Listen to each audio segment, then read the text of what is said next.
മഞ്ജുഷ, എന്തായാലും കഴിഞ്ഞ തവണത്തെക്കാളും ഉയർന്ന പോളിംഗ് ശതമാനമാണ് ഇത്തവണ എറണാകുളം ജില്ലയിലുള്ളത്. 77.25%. അത് 5 മണിവരെയുള്ള കണക്കാണ്. 6 മണിയായി. അപ്പോൾ ഉടനെ തന്നെ അടുത്ത പോളിംഗ് ശതമാനം എത്രയാണെന്ന് അവസാനത്തെ ഒരു ലാപ്പ് നമുക്ക് അറിയാൻ സാധിക്കും. അതിൽ ഏറ്റവും കൂടുതൽ പോളിംഗ് നേടിയിരിക്കുന്നത് കുന്നത്തുനാടാണ്. കുന്നത്തുനാട് 81.89%. കുന്നത്തുനാട് നമുക്കറിയാം ശക്തമായ ഒരു മത്സരം നടക്കുന്ന, ഒരു ത്രികോണ പോരാട്ടം നടക്കുന്നു എന്ന് തന്നെ നമുക്ക് നിസ്സംശയം പറയാം. 2020-യുടെ ശക്തനായ സ്ഥാനാർത്ഥിയുണ്ട്. അങ്ങനെ വളരെ കുന്നത്തുനാട് തിരിച്ചു പിടിക്കുക എന്നൊരു ലക്ഷ്യമാണ് ഇത്തവണ UDF-നുള്ളത്. പൊതുവെ നമുക്കറിയാം എറണാകുളം ജില്ല എപ്പോഴും വലിയ ഇടത് തരംഗം ആഞ്ഞടിക്കുമ്പോഴും പതറാതെ UDF-ന് പിടിച്ചു നിൽക്കാൻ കഴിഞ്ഞത് എറണാകുളം ജില്ലയിലാണ്. കഴിഞ്ഞ തവണ 9 സീറ്റാണ്, 14 മണ്ഡലങ്ങളിൽ 9 എണ്ണമായിരുന്നു UDF സ്വന്തമാക്കിയത്. ഇത്തവണ 12 എണ്ണമെങ്കിലും സ്വന്തമാക്കുമെന്ന ആത്മവിശ്വാസം, വാശിയേറിയ പോരാട്ടമാണ് എറണാകുളം ജില്ലയിൽ UDF കാഴ്ചവെച്ചത്. അതുകൊണ്ട് തന്നെ സ്വാഭാവികമായും ഏറ്റവും കൂടുതൽ പോളിംഗ് എറണാകുളം ജില്ലയിൽ വരുമ്പോൾ അത് UDF അനുകൂല തരംഗമായിട്ടാണ് അവർ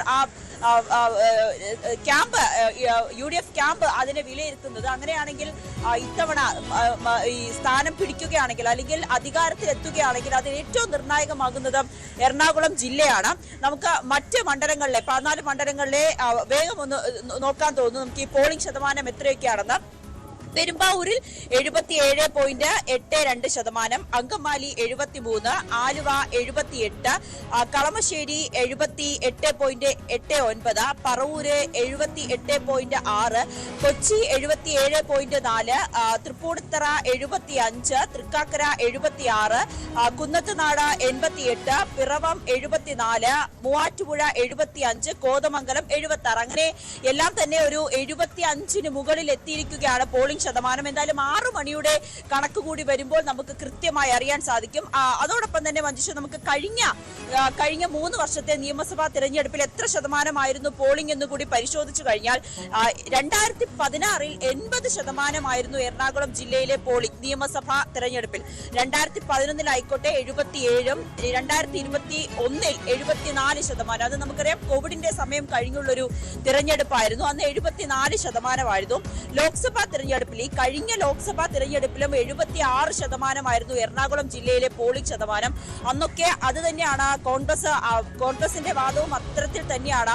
എറണാകുളം ജില്ലയിൽ പോളിംഗ് കൂടുകയാണെങ്കിൽ അത് സ്വാഭാവികമായും UDF-ന് അനുകൂലമാകുന്ന, കോൺഗ്രസിന് അനുകൂലമാകുന്ന ഒരു തരംഗമായിരിക്കും ആ മണ്ഡലത്തിൽ ഉണ്ടാകുക എന്നതാണ്. എന്തായാലും UDF വളരെ ആത്മവിശ്വാസത്തിലാണ്. എറണാകുളം ജില്ലയിൽ കനത്ത പോളിംഗ് ആണ് നടന്നത്. എല്ലാ മണ്ഡലങ്ങളിലും തന്നെ വലിയ പോളിംഗ് ഉണ്ട്. രാവിലെ മുതൽ തന്നെ തൃപ്പൂണിത്തുറയിൽ വലിയ രീതിയിലുള്ള പോളിംഗ് ആയിരുന്നു നടന്നിരുന്നത്. എന്തായാലും 77% മുകളിലേക്ക് എറണാകുളം ജില്ലയിൽ 5 മണിവരെ പോളിംഗ് എത്തിയിരിക്കുകയാണ്. സ്വാഭാവികമായും 80% മുകളിലേക്ക് എറണാകുളം ജില്ലയിൽ പോളിംഗ് ഉണ്ടായിരിക്കും എന്ന കാര്യത്തിൽ സംശയമില്ല. കോട്ടയത്തും നല്ല പോളിംഗ് ആണ് നടക്കുന്നത്.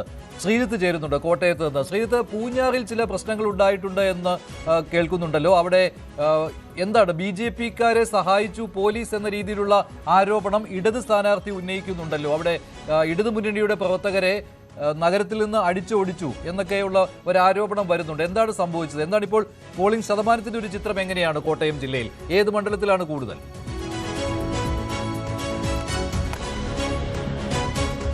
മഞ്ജുഷ, ഇത് കൂവപ്പള്ളിയിലാണ് ഈ സംഭവം ഉണ്ടായത്. കൂവപ്പള്ളിയിൽ എത്തിയ ഇടത് സ്ഥാനാർത്ഥി സെബാസ്റ്റ്യൻ കൊളത്തിങ്കലോട് അവിടെ ഉണ്ടായിരുന്ന ഇടത് പ്രവർത്തകർ ഈ പരാതി ഉന്നയിക്കുകയായിരുന്നു. അതായത് പോലീസ് ഇടത് പ്രവർത്തകരെ മാത്രം ബൂത്തിൽ നിന്ന് മാറ്റി നിർത്തുന്നു. അതായത് ബൂത്ത് ഏജന്റുമാരല്ല, അതല്ലാതെ മറ്റ് BJP-ക്കാർ ഉൾപ്പെടെയുള്ളവരെ ഈ പരിസരത്ത് ബൂത്തിന്റെ പരിസരത്ത് നിർത്തുന്നു, ഇടത് പ്രവർത്തകരെ മാറ്റി നിർത്തുന്നു എന്നുള്ളതായിരുന്നു പരാതി. ഇത് ചോദ്യം ചെയ്തതാണ് ഒരു തർക്കത്തിലേക്ക് കലാശിച്ചത്. അവിടെ ഉണ്ടായിരുന്ന SI സെബാസ്റ്റ്യൻ കൊളത്തിലോട് ഇത് നിയമപരമല്ല, ഇതിനുള്ളിൽ നിൽക്കുന്നതോ വോട്ടർമാരെ കാണുന്നതോ നിയമപരമല്ല എന്ന് ചൂണ്ടിക്കാണിച്ചുകൊണ്ട് തിരിച്ചു മറുപടി പറഞ്ഞതോടുകൂടിയാണ് അതൊരു തർക്കത്തിലേക്ക് എത്തുന്നത്. എന്തായാലും DGP-യേക്കാൾ ഉയർന്ന റാങ്കിലാണ് താൻ ഉള്ളത് എന്ന് കൊളത്തിങ്കൽ പറയുന്നു. പക്ഷെ അദ്ദേഹം പറയുന്നു, ഇതെന്റെ അധികാര പരിധിയിലുള്ള സ്ഥലമാണ്, ഇവിടെ നിയമം തെറ്റിച്ചാൽ താനത് ചൂണ്ടിക്കാട്ടുമെന്ന്. അപ്പോൾ കൊളത്തിങ്കൽ പറയുകയാണ്, ഈ തെരഞ്ഞെടുപ്പ് ഇപ്പോൾ കഴിയും എന്ന് പറഞ്ഞതോടുകൂടി തനിക്ക് അങ്ങനെ ഭയമൊന്നുമില്ല എന്ന് തിരിച്ചും പറയുന്നുണ്ട്. അങ്ങനെ നേരിട്ടുള്ള ഒരു ഏറ്റുമുട്ടലിലേക്ക് പോവുകയാണ് അവിടെ. എന്തായാലും ഒടുവിൽ കുളത്തിങ്കൽ ഇതിൽ വിശദീകരണവുമായി രംഗത്തെത്തിയിട്ടുണ്ട്. അദ്ദേഹം ചൂണ്ടിക്കാണിക്കുന്നത്, ഇത് ആദ്യം അവിടെ പോലീസാണ് ഈ വീഡിയോ എടുത്തത്. ഉടൻ തന്നെ BJP നേതാവ് PC ജോർജിന്, അവിടുത്തെ സ്ഥാനാർത്ഥിക്ക് ഈ വീഡിയോ ലഭിക്കുന്നു. അങ്ങനെ PC ജോർജാണ് ഇത് പുറത്തുവിടുന്നത്. അതിലൊരു ഗൂഢാലോചനയുണ്ട്. അതുകൊണ്ട് തന്നെ പോലീസിനെതിരെ പരാതി കൊടുക്കും എന്നാണ് സെബാസ്റ്റ്യൻ കുളത്തിങ്കൽ എന്തായാലും വ്യക്തമാക്കുന്നത്. എന്തായാലും അതവിടെ തർക്കം അവിടെ നിൽക്കുകയാണ്. തെരഞ്ഞെടുപ്പ് കഴിഞ്ഞു, പക്ഷേ ഒരു അന്തിമമായ കണക്കിനിയും പുറത്തു വരേണ്ടതുണ്ട്. ഏതാണ്ട് 5.5 വരെയുള്ള കണക്ക് 72.18%. അതിൽ നോക്കിക്കഴിഞ്ഞാൽ കടുത്തുരുത്തി പോലുള്ള മണ്ഡലങ്ങളാണ് പിന്നിലുള്ളത് എന്നതാണ്. നമുക്ക് 66.81% മറ്റു പല മണ്ഡലങ്ങളിലും വൈക്കം വളരെ മുന്നിൽ നിൽക്കുന്നു, 76% വോട്ടുകളോടെ എന്നുള്ളതാണ് നമുക്ക് കാണാൻ സാധിക്കുന്നത്. മഞ്ജുഷ, ഈ ഘട്ടത്തിൽ ഇതൊരു അന്തിമ കണക്കല്ല എന്ന് നമുക്കറിയാം. ഇനിയും ആ കണക്ക് അപ്ഡേറ്റ് ചെയ്ത് പുതിയ കണക്ക് വരും എന്നുള്ളതാണ്. ഓരോ ഘട്ടത്തിലും ഈ തെരഞ്ഞെടുപ്പിന്റെ ഈ പോളിംഗ് പെർസെൻറ്റേജ് വെച്ചുകൊണ്ട് മുന്നണികൾ കണക്ക് കൂട്ടുന്ന പതിവ് ഇത്തവണയും തുടങ്ങിയിട്ടുണ്ട്. വലിയ ആത്മവിശ്വാസം മുന്നണികൾ പ്രകടിപ്പിക്കുന്നുണ്ട്. സാധാരണ ഉയർന്ന വിജയ ശതമാനമാണ് UDFന് ആത്മവിശ്വാസം എന്ന് പറയുമ്പോൾ പോലും കഴിഞ്ഞ കുറേ തെരഞ്ഞെടുപ്പുകളായി അത്രത്തോളം വലിയ ഉയർന്ന ശതമാനത്തിലേക്ക് കാര്യങ്ങൾ എത്താറില്ല. പ്രത്യേകിച്ച് ഈ പറഞ്ഞതുപോലെ വിദേശത്തേക്ക് ആളുകളുടെ വലിയ തോതിലുള്ള കുടിയേറ്റം ഉണ്ടാകുന്ന ഒരു ജില്ല കൂടിയാണ് കോട്ടയം. അതുകൊണ്ട് തന്നെ അത്രത്തോളം ആളുകൾ ആവേശത്തോടെ വിദേശത്തു നിന്നൊക്കെ വന്ന് വോട്ട് രേഖപ്പെടുത്തുന്ന ഒരു നില ഉണ്ടാകുന്നില്ല എന്നതുകൂടി ഇതിൽ പ്രധാനമാണ്. അതായത് SIR പൂർത്തിയായ ശേഷം നാട്ടിലുള്ള വോട്ടർമാരെ ഉൾപ്പെടുത്തി പരിഷ്കരിച്ച ഒരു വോട്ടർ പട്ടികയുമായാണ് ഈ തെരഞ്ഞെടുപ്പ് നടന്നത്. ആ ഒരു വോട്ടർ പട്ടികയിൽ പോലും ഏതാണ്ട് പരമാവധി ഒരു 75% അപ്പുറത്തേക്ക് മാത്രമാണ് പോകുന്നത്. ഒരു 80 കടക്കുമോ എന്ന സംശയം ഇപ്പോഴും കോട്ടയം ജില്ലയിൽ നിൽക്കുകയാണ്.